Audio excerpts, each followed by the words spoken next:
أما بعد فأعوذ بالله من الشيطان الرجيم.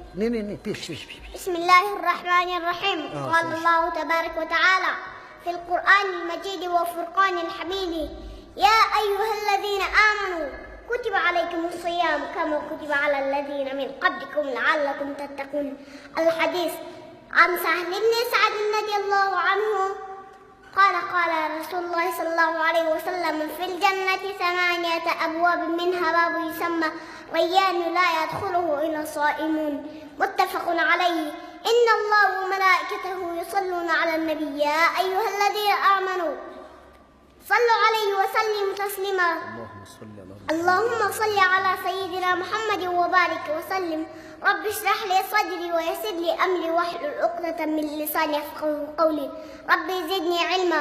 برادران وخواهران متدین و دین دوست و دعوتگران عزیز و گرانقدر و پرافشردگان دین مقدس اسلام و کسانی که در این مکان مقدس تشریف آوردید تشریف آورید، شما عزیزان در خیر مقدم گفته تحفه سرور کائنات را با عنوان السلام علیکم و رحمت الله و برکاته را برای فاتحتان تقدیم می‌نمایم.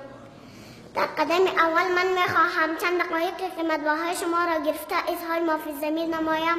شما عزیزان شاید از سیاق کلامی بنده پی برده باشید. عنوانگذاری من درباره فضیلت و اهمیت روزه در اسلام می باشد.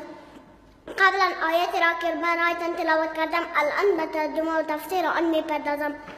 ای مؤمنان، فرض شده بر شما روزه مانندی که فرض شده بود بر کسانی که قبل شما بودند تا باشد پرهیزگار شوید.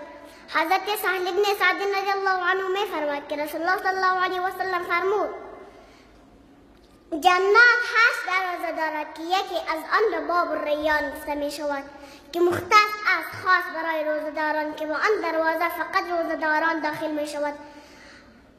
از حضرت ابو هریره رضی الله عنه روایت است که رسول الله صلی الله علیه و سلم فرمود کسی که به ایمان و یقین و قصد حصول ثواب روزه گرفته همه گناههای سابق او بخشیده می شود و کسی که در شب قدر بعد از تراویح به قصد عقیدت و ایمان و حصول ثواب استاد شد و اضافه نفل عبادت کرد همه گناههای سابق او معاف و بخشیده می شود. عن ابي هريره رضي الله عنه قال رسول الله صلى الله عليه وسلم إذا دخل رمضان فتحت أبواب الجنة وغلقت أبواب الجنة وغلقت أبواب النار وغلقت أبواب جهنم وسلسلة الشيطان وفي رواية أبواب الرحمة. رواه البخاری و مسلم. از ابو هریره رضی الله عنه روایت است که رسول الله صلی الله علیه و سلم فرمود: هنگامی که رمضان فرا میرسد دروازه های بهشت باز می شود و دروازه های دوزخ بسته می شود و شیطان ها به زنجیر کشیده می شود و در یک روایت به جای ابواب جنت ابواب رحمت مذکور است. بندگان صالح و عبادتگزار الله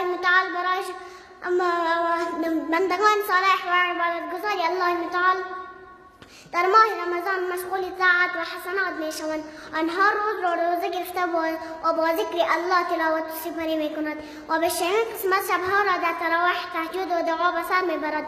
از انوار و برکات آنها دلهای عامه مؤمنان متاثر می شوند و از بسیار گناهان دوری می جویند که در ماه مبارک اجر و پاداش اعمال خیلی اندک هم از جانب الله متعال به نسبت سایر روزها بسیار افزوده می شود.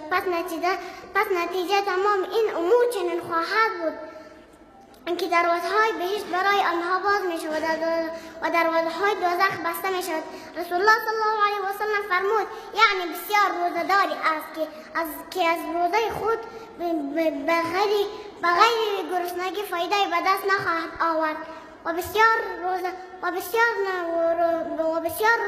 بیداری است که از نماز خود به غیر بیداری